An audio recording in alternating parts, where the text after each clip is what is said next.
So I'm an explorer.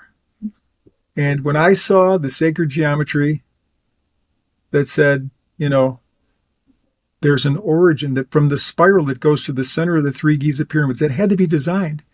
That had to be designed before the pyramids were built. Somebody designed that spiral before the pyramids were built. So when I was going in search of the Fibonacci origin, a GPS point, and as a matter of fact, I've asked the greatest sacred geometrists I know in the world to calculate that point. I just did it 2 or 3 days ago because I'm going to Egypt next month and I'm going to go in search of that Fibonacci origin again. I asked Gary Osborne. If you look at his work, he's tremendous in taking geometric shapes and placing them on the real Earth. The measurements he's made on the Giza Plateau, because he's the leading UFO incident in the world has become not Area 51, it's the Rendlesham incident from England, and he's the one that wrote the book on that, and some of the revelations that came out of that are amazing. And so that's led the 7 coordinates that were found as a part of that download from that UFO incident.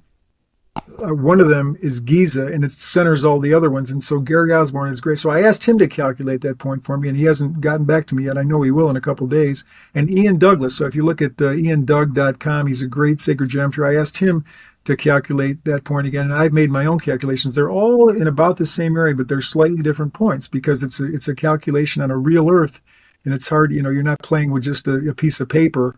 You're dealing with a spheroid, oblate spheroid Earth. But so the point is, you can see why from those couple clips I showed you why I want to do it. There's something magical about that origin. And it was designed a long time ago. It's part of the revelation of the pyramids, and it was called the House of Thoth. As a matter of fact, Larry Hunter, who spent a lot of time there and had a house there and stuff, he told me he has the keystone from a house that was there.